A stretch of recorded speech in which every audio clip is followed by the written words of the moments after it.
Assalamualaikum warahmatullahi wabarakatuh. Selamat siang untuk kalian. Selamat siang kepada Bapak sekalian. Pada kesempatan kali ini, saya akan mempresentasikan modul keempat terkait gangguan penyalahgunaan zat dan alkohol, bagian psikodinamika dan psikososial.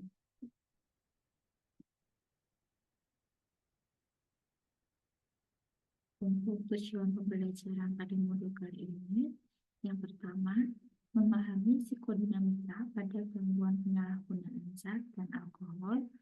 Kemudian kedua, memahami psikososial pada gangguan penyalahgunaan zat dan alkohol. Yang pertama kita bahas yaitu terkait psikodinamika. Untuk psikodinamika sendiri, yaitu teori yang mengeksplorasi penyebab dasar dari proses psikologikal yang menyediakan insight yang berharga terkait relasi yang kompleks antara penyalahgunaan zat dan personality seorang individu. Untuk kunci dari faktor psikodinamika pada penyalahgunaan zat, kita bagi menjadi 4. Yang pertama, unresolved konflik atau konflik yang belum tersolusi dengan baik. Kemudian kedua, object relations. 3, self-esteem. Dan yang keempat, defense mechanism.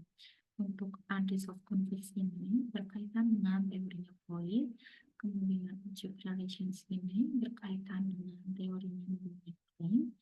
Kemudian untuk self-esteem berkaitan dengan teorinya Freud. Kemudian defense mechanism sendiri menjelaskan terkait defense mechanism apa yang paling sering digunakan pada pasien-pasien dengan penyalahgunaan zat dan alkohol.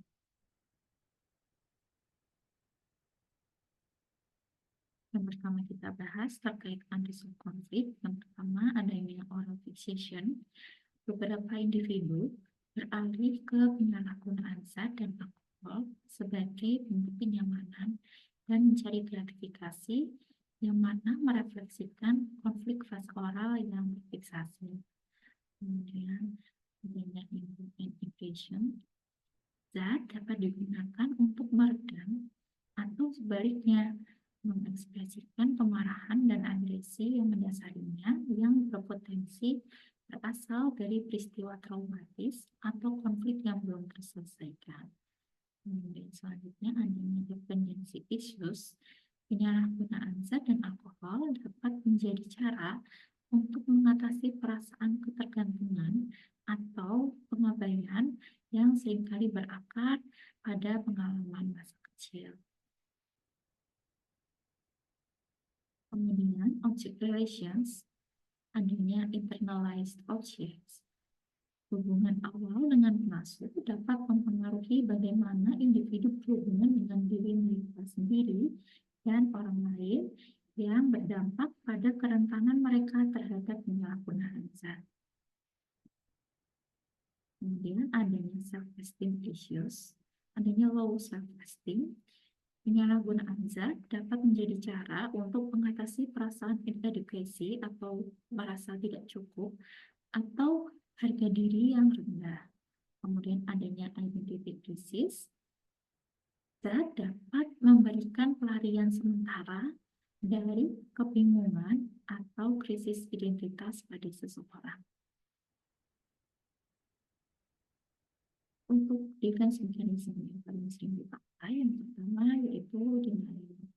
Defense mechanism ini sering digunakan untuk menghindari mengakui konsekuensi negatif dari penggunaan zat atau alkohol. Kemudian rationalization, yaitu membenarkan perilaku mereka melalui rasionalisasi untuk melindungi harga diri mereka. Kemudian projection, yaitu menyalahkan faktor eksternal atau orang lain terkait masalah yang dihadapi sebagai bentuk penghindaran untuk melakukan konfrontasi terhadap isu mereka sendiri. Kemudian bisa juga dengan displacement, yaitu mengerahkan kemarahan atau frustasi terhadap target yang tampak tidak mengancam atau less threatening. Kemudian yang terakhir bisa juga splitting, yaitu memandang diri mereka dan orang lain sebagai all good or all bad yang dapat menyebabkan relasi yang tidak stabil.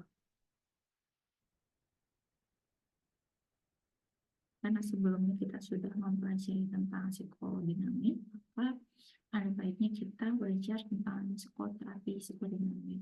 Apabila kita memberikan psikoterapi psikodinamik pada pasien, maka tujuan utama psikoterapi psikodinamik untuk penyalahgunaan zat dan alkohol meliputi yang pertama, mengidentifikasi dan mengatasi konflik psikologis yang mendasarinya. Kemudian kedua, mengembangkan mekanisme coping dan mekanisme pertahanan atau defense mechanism yang lebih sehat. Ketiga, meningkatkan harga diri. Serta yang keempat, membina hubungan yang lebih sehat.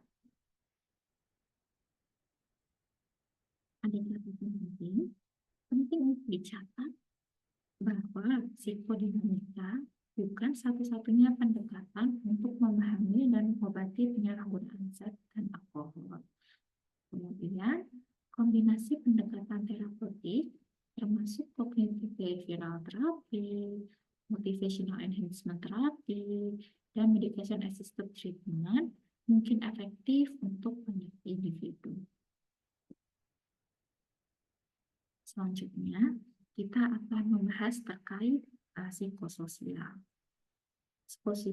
Psikososial ini yaitu sebuah pendekatan yang melihat ketergantungan pada zat adiktif tidak hanya dari sudut pandang biologis, yaitu perubahan kimiawi di otak, tapi juga dari aspek psikologis dan sosial. Aspek psikososial dari substance abuse ini dibagi menjadi dua, yaitu faktor psikologisnya dan faktor sosialnya. Pertama kita lihat dari faktor psikologisnya. Yang pertama adanya trauma. Pengalaman traumatis pada masa lalu dapat memicu penggunaan zat dan alkohol sebagai mekanisme coping dari mereka.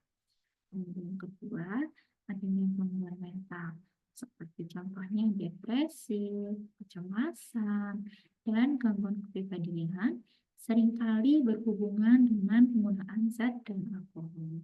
Kemudian ketiga, adanya harga diri yang rendah. Penggunaan zat dan alkohol dapat menjadi cara untuk meningkatkan harga diri atau mengatasi perasaan tidak mampu. Kemudian yang keempat, bisa juga karena adanya kebosanan. Jadi menggunakan zat untuk mencari sensasi atau menghindari kebosanan. Kemudian dari faktor sosialnya, yang pertama kita lihat dari lingkungan keluarganya. Pola asuh yang tidak konsisten, keluarga yang disfungsional, atau adanya anggota keluarga yang juga menggunakan zat dan alkohol dapat meningkatkan risiko penyalahgunaan zat dan alkohol. Kemudian kita juga lihat lingkungan teman sebayanya. Seringkali peer pressure atau tekanan dari teman sebaya untuk menggunakan zat dan alkohol dapat sangat kuat, terutama pada remaja. Kemudian yang ketiga, kita bisa lihat juga untuk aksesibilitas zatnya bagaimana. Tingkat ketersediaan zat di lingkungan sekitar tentu dapat mempengaruhi kemungkinan penggunaan zat dan alkohol pada seseorang. Kemudian keempat, kita lihat norma dan budayanya seperti apa. Norma budaya yang mentoleransi penggunaan zat dan alkohol tentu dapat mempermudah seseorang untuk terlibat dalam perilaku tersebut. Mengapa pendekatan psikososial ini penting? Karena dengan memahami faktor-faktor psikososial, kita dapat mengembangkan pendekatan pengobatan yang lebih holistik dan efektif. Kemudian, terapi yang berfokus pada aspek psikologis dan sosial dapat membantu individu mengatasi masalah mendasar yang memicu penggunaan zat dan alkohol, membangun keterampilan coping yang sehat, dan memperbaiki hubungan sosial. Contoh intervensinya, yang pertama CBT, terapi perilaku kognitif. Hal ini dapat membantu individu mengidentifikasi dan mengubah pola pikir dan perilaku yang terkait dengan penggunaan zat dan alkohol. Kemudian, kedua bisa juga menggunakan terapi kelompok dengan memberikan dukungan sosial dan kesempatan untuk belajar dari pengalaman orang lain terkait bagaimana mengatasi penyalahgunaan zat dan alkohol. Kemudian, pada keluarga yang bermasalah, mungkin kita juga bisa memberikan konseling keluarga, yaitu membantu memperbaiki dinamika keluarga dan meningkatkan komunikasi di dalam keluarga tersebut. Kemudian bisa juga dengan pengembangan keterampilan hidup, yaitu membekali individu dengan keterampilan yang diperlukan untuk mengatasi stres dan membuat pilihan yang sehat. Ini untuk daftar referensi yang saya gunakan untuk modul kali ini. Sekian, terima kasih.